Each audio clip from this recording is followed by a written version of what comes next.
Задоволство ми е да ве поздравам на ова конференција организирана од Асоциацијата за е-трговија на Македонија, а посветена на редефинирањето на е-трговијата во ерата на вештачка интелигенција.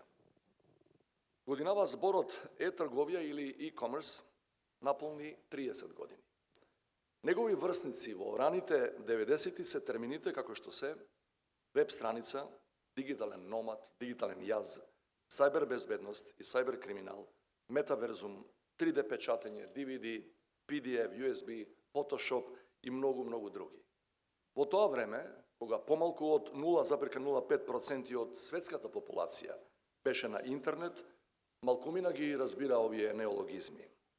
Денес, кога 60% од светот е онлайн, тешко дека можеме да се разбереме меѓу себе и да функционираме без нив.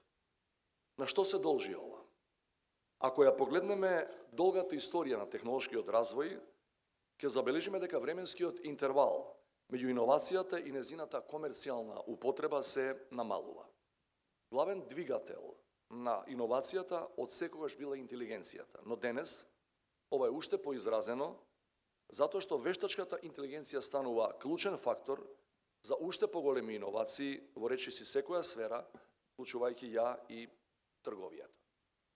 Таа не го менува само опфатот, туку и природата и структурата на производството, на потрошувачките навики и на професиите. Вештачката интелигенција повеќе не е сведена само на агрегат за реклами, туку прераснува во рбетен столб на малопродажбата. Корисничките чет-ботови, генерирањето содржини и илустрации за производи и услуги, брзата анализа на потребите на пазарот и преференциите на потрошувачите експоненцијално го зголемуваат влијанието на вештачката интелигенција врз е-трговијата. Благодарение на ова дигитална трансформација, е-трговијата зема голем замав. Годинава околу 20% од малопродажбата на светско ниво се врши онлайн. Бизнисите денес можат да продаваат многу повеќе производи и услуги со многу помалку трошоци, а со тоа и по пониски цени.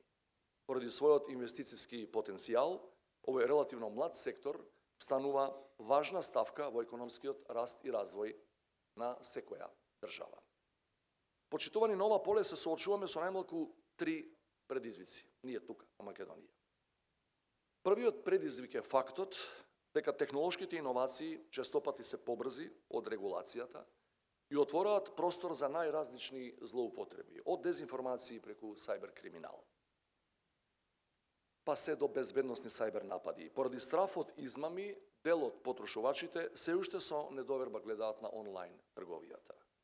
Вториот предизвик е ризикот од зголемување на невработеноста и социјалната нееднаквост, особено поради дигиталниот јаз и ниското ниво на дигитална писменост. Третиот предизвик е демографски. Младата дигитална генерација има клучна улога во е-трговијата. Младите луѓе не само што ги следат, туку и ги создаваат главните дигитални трендови од кои зависи економскиот раст. Но тука лежи нашиот главен проблем. Имено светскиот извештај за миграција за 2020 година ја рангира Северна Македонија на 20-тото место во светот според стапката на миграција. Поради низа системски проблеми, вклучително и корупцијата, постои опасност да изгубиме огромен дел од нашата млада дигитална популација. За да одговори на овие предизвици, државата мора да ја гради довербата во овој сектор со тоа што ќе се бори против сајбер криминалот и ќе ја гарантира сајбер безбедноста на пазарот. Понатаму државата мора да вложува во современо дигитално образование за да го надмине дигиталниот јаз во македонското општество.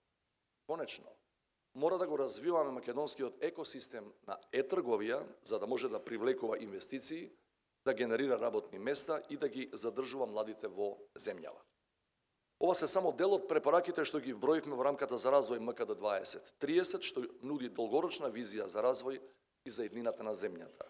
МКД 2030 заедно со Националната развојна стратегија 2021-2041 треба да ни помогне да ја забрзаме дигиталната трансформација на Македонија, да промовираме дигитална економија и образование, да ја подигнеме дигиталната писменост и целосно да ги дигитализираме јавните услуги. И сето тоа да го правиме имајќи ги во предвид потребите на младата генерација. Драги пријатели, на располагање ни се најсовремените алатки на дигиталната ера. Пред нас е поле за огромен потенцијал за економски раст и развој. Од нас зависи дали ќе се вклучиме во големиот надпревар или ќе ја преспиеме оваа временска епоха, која веќе го одредува развојот на секоја национална економија, мала или голема, сеедно во 21. век. Верувам дека најавените импресивни говорници на оваа конференција ќе ни дадат идеи како најдобро да ги искористиме можностите што ни се нудат за развој на е-трговијата во нашите држави и региони.